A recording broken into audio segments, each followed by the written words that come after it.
Hi everyone, I'm Staci, a compulsive eater. I weigh and measure 3 meals a day off the gray sheet. I write those meals down. I commit them to my sponsor. I don't eat in between my meals no matter what. I eat what I commit no matter what. And abstinence is most important in my life today without exception. My abstinence date is July 1st, 2017, and I'm calling from Los Angeles, California. Really good to be here, Layla. Thank you for asking me to qualify. Let's see, by way of background, I'm 5'1", and since college, I've gone up and down about 25 to 30 pounds. And I'll share my screen really quickly so you can see. This is a picture. Can you see that okay? So the thinner one is, these are taken 5 months apart. And the thinner one is on the day that I graduated law school. And the next one is after I took the bar exam and I'm being sworn in to as an officer of the court. And you could see the difference in my face there, but it's my whole body. Okay, so 30 pounds on someone 5'1", it's not nothing, but that's how I went. Anyway, I grew up in a loving home in Southern California with parents and a younger brother. And ever since I could remember, food took on it was hugely significant in my life. And it was for a few reasons. One, I have anaphylaxis to many, many foods. So I would eat something and have a severe allergic reaction, which caused me to need to read ingredients from a very young age and bring my own special food places. So I always felt different when it came to food. Also, I found out in my early 30s that I'm diabetic and that I likely was diabetic from very early on. So when I would eat, I would get these insatiable cravings. And I think all the sugar was not being processed properly in my body. And so it was just in there. And also my mom, will tell you that she's a compulsive eater. She doesn't use this solution, but she, ever since I can remember, up and down 50 pounds on a 5-foot frame. So from at least in middle school, at the very latest, I started having these constant food thoughts. And before I could drive, I would ask my dad. I couldn't ask my mom. I would ask my dad. He could see by the look in my eyes that I just needed to have a particular food. I really felt like I needed it, like it was life or death. And he would drive to the market and get me the stuff that you're supposed to bake in the oven in little circles and, cut it in half. And I would eat it raw with a Diet Coke and diet soda, and I had to rely on somebody else. And then when I was in high school and I had a car and I had more freedom, I could go and get my fix myself, but I was still very thin because I was very active. And I would go to lunches with friends and we could go off campus for lunch and we'd go to a fast food place. This is almost every day. And I would have 2 main things, 2 to 3 side things, about 2 desserts, a drink we don't drink, and a diet soda. And people would kind of make fun of it because I was probably about 103 pounds and 5'1". And they thought it was funny that I was eating so much. And in my yearbook, it actually says in there, I can't remember when, this is in the print, not just what somebody wrote. I can't remember when Staci wasn't eating or talking about food. I mean, that's how prominent it was. When I when I totaled my first car because of food in high school, I had 5 people in my car and I hit a car that hit a car when I reached down to get something that we don't eat. When I was in college, I thought, okay, I'm going to have all this freedom because I'm not in my family home anymore. And I went to school 3,000 miles away. And I was imprisoned by the food because I had that freedom and I had the money and the means to go get my own food. I would, and I would make deals with people. I was in a sorority and I would say, you know, I'll go with you to the parties because I didn't care much about that at all. I'll go with you to the party, but afterward, no matter what time it is, you're going to come with me to the convenience store.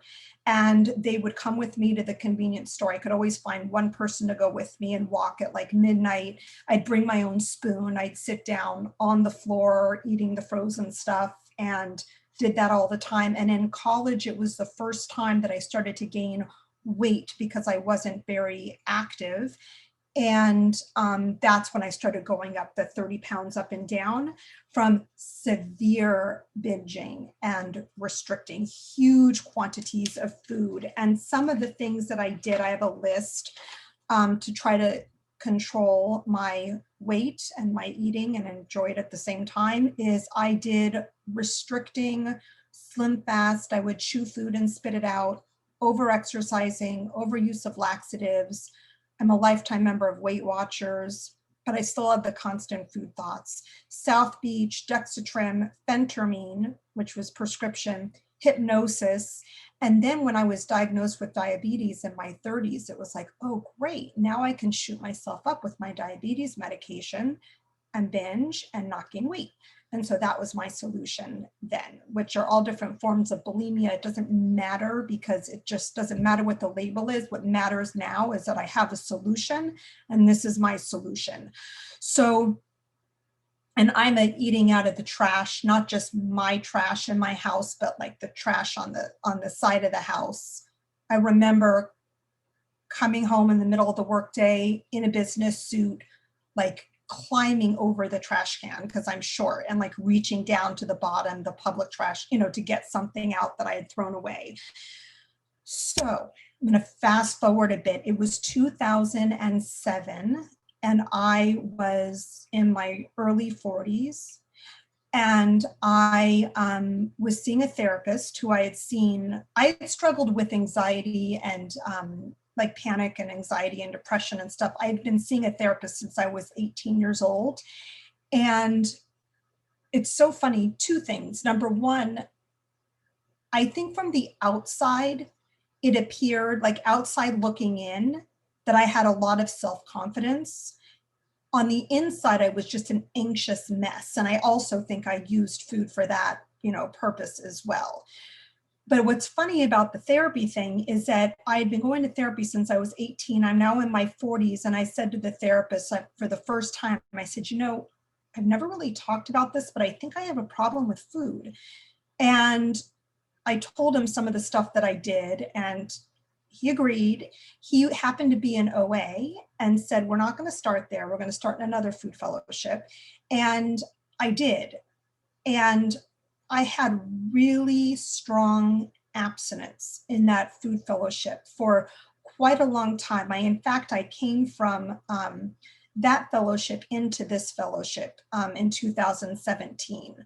I had been abstinent from sugar and flour, but not grains, but sugar and flour for about 5 years before I came into this program. And the reason why I came into this program is the food thoughts started coming back with a vengeance. And I found myself going out to eat many times a day in order to get the food that we don't eat here in this program, get the grains that were abstinent there. And I didn't have to weigh and measure. Thank you, Vicki. I didn't have to weigh and measure because we didn't weigh and measure out.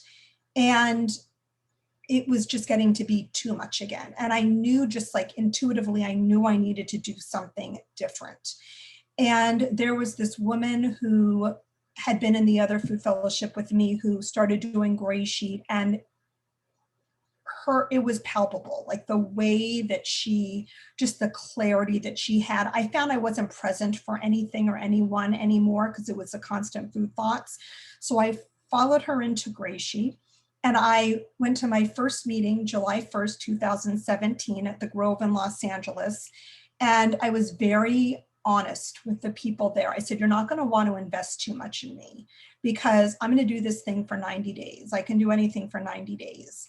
But at the end of those 90 days, if I'm going to go back to the other fellowship, I will, but I made the commitment to be 100% honest about my food and to be a newcomer because I thought I knew everything there was to know about program and food and dieting and the whole thing. And now 3 years and 7+ months in, I know nothing. And even if I did know, self-knowledge avails me nothing. So the honesty was the big piece. And at 90 days, it happened to be a Saturday again, and I was sitting in that chair in Los Angeles, and I said, there's no place I would rather be than in this chair right now, no place. And I chose to really dive into the program as much as I could. And one of my favorite sayings is that, I write it down, it's too late to start weaving the net when I'm already falling. So from the beginning, and also that I can't rely on yesterday's recovery for today's abstinence. So I'm 100% honest with my food, which is an amends to me. Every time I put my food on the scale that's committed and I eat it, it's like making an amends to myself for the horrible destruction I did to my body. My blood sugars would go from 30 to 300. I mean, it was just, meanwhile, I had a husband. I still have that husband, but he was president of the American Diabetes Association for Los Angeles and amputating limbs left and right and showing me pictures, and I'd pretend that I cared, but I really didn't care because I couldn't stop eating. And I sponsor and I'm sponsored. I go to many Zoom meetings a week. I'm down now to about a meeting a day, which is really good for me because I am an addict, like in all forms. And I was kind of overdoing the meetings for me. And now I'm doing about one Zoom meeting a day, which works for me better. Being of service is very helpful for me because it makes it so when there's a food emergency, I'm able to just pick up the phone and call a friend, like call someone with whom, I do service, not somebody that I don't know as well. I get to know people by doing service. And love retreats. I work the steps in an AWOL, and I've done it back to basics and continue to work the steps. But it's the fellowship that I get through all of that saves my life today. And I love the saying, if someone from the outside looking in, if someone was on the outside looking in, would they know that I'm abstinent today? So many times a day, I review like what I'm doing in the day, like starting by praying and meditating and the getting on a meeting and the making the phone calls and the speaking to sponsees and committing my food and weighing and measuring my food. And I can say, yes, I think someone would know that I'm abstinent today. And what I love about this program more than anything other than the fellows. I love the fellows. I love that it's a no matter what program.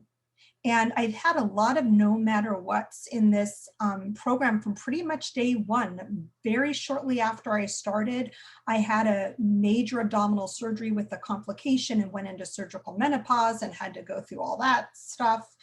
I've lost family members, including my father. My daughter graduated high school and went off to college. Just big like milestone type things before my dad died. Sorry, Stace. Thank you. My parents divorced after 47 years of marriage. Like a lot of big things have happened. But I know, because I've learned through all of you, that food makes nothing better. And I truly believe life in one hand, food in the other, and we don't clap.